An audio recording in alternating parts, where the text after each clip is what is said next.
Hello student, स्वागत है एक बार फिर से आपका हिंदी पाठशाला क्लासेस में। तो आज हम बात करने वाले हैं डॉक्टर अजायब प्रसाद द्विवेदी का जीवन परिचय, जो कि आपके बोर्ड के एग्जाम के लिए बहुत ज़्यादा महत्वपूर्ण होने वाला है। चाहे आप बोर्ड के एग्जाम्स दे रहे हो या फिर कोई अन्य परीक्षाएं भी दे रहे हैं, एमए की दे रहे हैं, बीए की दे रहे हैं, तो अजायब प्रसाद द्विवेदी का जीवन परिचय पूछा ही जाता है। तो चलिए आज हम उनके जीवन परिचय के बारे में बात कर लेते हैं, जो कि आपके एग्जाम के लिए बहुत ज़्यादा महत्वपूर्ण होने वाला है। तो यहाँ पे सबसे पहले आप लोग को देखने को मिलेगा जन्म, जन्म स्थान, मृत्यु और रचनाएं। तो आज आप लोग याद ही करके यहाँ से जाओगे, ठीक है। तो चलिए हम देख लेते हैं और साथ ही साथ ट्रिक हम बताने वाले हैं कि आप लोग किस तरीके से लिखोगे कि किस तरीके से आप लोग को अच्छा से अच्छा नंबर मिलेगा। ठीक है, तो सबसे पहले आप लोग को एक बॉक्स बना लेना है बड़ा सा। यहाँ पे मैंने छोटा बॉक्स बनाया हुआ है क्योंकि मुझे एक पेज में ही लिखना था। ठीक है, तो यहाँ पे इस तरीके से आप लोग को बड़ा सा यहाँ पे बॉक्स बना लेना है। बॉक्स में आप लोग को जन्म लिखना है, जन्म स्थान लिखना है, मृत्यु लिखनी है और इनकी रचनाएं लिखनी है। ठीक है, तो आप लोग इनका जन्म देख लीजिए। इनका जन्म है 1907 ईस्वी। ठीक है, इनका जन्म कब हुआ था? 1907 ईस्वी में हुआ था। ये बातें आप लोग को ध्यान में रखना है। और साथ ही साथ इनका जन्म स्थान दुबई के छपरा नामक गांव में हुआ था। छपरा कहाँ पे है? आप लोग जल्दी जल्दी मुझे कमेंट कर दीजिएगा। ठीक है, और मृत्यु इनकी 18 मई 1989 ईस्वी में हुआ था। इनकी रचनाएं सूरदास, कबीर, बाणभट्ट की आत्मकथा आदि है। रचनाएं रचनाएं के बारे में हम डिस्कस करें तो रचनाएं जो है वो बहुविकल्पी में क्वेश्चंस पूछे जाते हैं। तो रचनाएं आप लोग को वैसे भी याद रखनी है और इस तरीके से भी आप लोग को याद रखनी है। अगर आप लोग 2-3 रचनाएं आप इनकी याद कर लेंगे तो बहुत ज़्यादा अच्छी बात है। ठीक है, वैसे आप लोग को याद जरूर कर लेना है क्योंकि ये बहुविकल्पी में भी क्वेश्चन पूछे जाते हैं।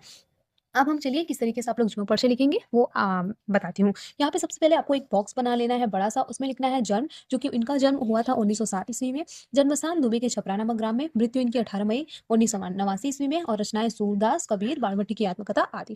ठीक है, तो यहाँ पे इस तरीके से ब्लैक पेन से फिर नीचे आप लोग को इसी तरीके से लिखना है। आचार्य अजायब प्रसाद द्विवेदी का जन्म बलिया जिले के दुबई के छपरा नामक गाँव में एक सरयुपार ब्राह्मण परिवार में सन 1907 ईस्वी में हुआ था।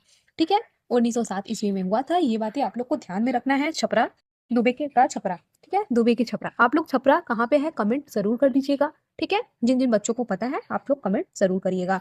यहाँ पे 1907 ईस्वी में हुआ था। परिवार परंपरा के अनुसार इन्होंने प्रारंभ में संस्कृति का अध्ययन किया और 1930 ईस्वी में काशी विश्वविद्यालय में ज्योतिषाचार्य की परीक्षा उत्तीर्ण की। उसी वर्ष प्रधानाध्यापक होकर शांति निकेतन चले गए।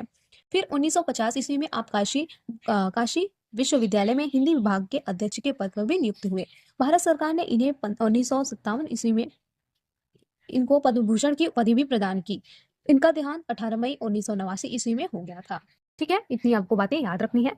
जो इनको पद्म भूषण मिला था वो 1900 यहाँ पे 1957 ईस्वी में मिला था। यह बातें आप लोग को याद रखनी है। और यहाँ पे इनका मृत्यु जो था वो 18 मई 1989 ईस्वी में हुआ था। इसे भी आप लोग को याद रखना है। अब हम बात कर लेते हैं इनकी साहित्यिक परिचय के बारे में। ठीक है, कई बच्चे साहित्यिक परिचय भी मांगते हैं, तो यहाँ पे मैंने जीवन परिचय भी बताया हुआ है और साहित्यिक परिचय भी आप लोग को बताया हुआ है। ठीक है, इस तरीके से आप लोग लिखेंगे तो अच्छा ही बात है।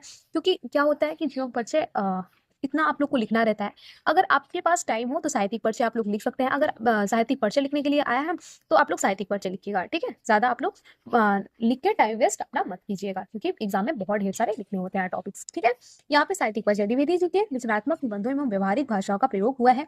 इस भाषा में संस्कृति के सरल तत्सम शब्दों के साथ आसान, ईमानदारी, शौक, काबू आदि प्रचलित फारसी शब्दों का मैजिक, एस्ट्रोलॉजी और जैसे व्यवहारिक शब्दों का प्रयोग हुआ है। इनकी साहित्यिक, शास्त्रीय एवं आलोचक शब्द रचना पर पूर्ण अधिकार है।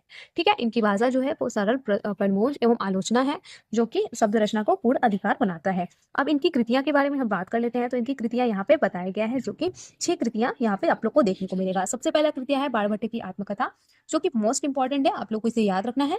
चारुचंद्र लेख, ये भी इंपॉर्टेंट है। कबीर, सूरदास, अशोक के फूल, कल्पलता। ठीक है, इससे क्वेश्चन बन के आते हैं, तो आप लोग को ये जरूर याद रखना है। तो आई होप आप लोग को यहाँ पे अजायब प्रसाद द्विवेदी का जीवन परिचय समझ में आया होगा। इसी तरीके से बोर्ड के एग्जाम में आप लोग को लिखना है। और साथ ही साथ मैं आपको बता दूं कि अगर आप लोगों ने इस तरीके से इनका जन्म, जन्म स्थान, मृत्यु जो है वो ब्लैक पेन से एक एक करके हेडिंग डाला हुआ है, तो बस इतना ही आप लोग लिखिएगा। मतलब बिल्कुल सही सही लिखिएगा। यही एग्जामिनर बस चेक करता है, बाकी आप लिखने के लिए कुछ भी लिख दो चलेगा, बट आप लोग ये आप लोग को बिल्कुल सही लिखना है। ठीक है, तो इसे आप लोग जरूर याद करके जाइएगा। तो आई होप आप लोग को ये वीडियो समझ में आई होगी, पसंद आई होगी। तो ऐसी वीडियो के लिए हिंदी पाठशाला क्लासेस को सब्सक्राइब अभी कर लीजिए और अपने दोस्तों के साथ जल्दी जल्दी शेयर कर दीजिएगा। मिलते हैं नेक्स्ट वीडियो में। वीडियो अच्छी लगी हो तो लाइक करना, चैनल को सब्सक्राइब करना, अपने दोस्तों के साथ तुरंत शेयर कर देना। मिलते हैं नेक्स्ट वीडियो में, तब तक के लिए थैंक यू, टेक केयर, जय हिंद, जय भारत।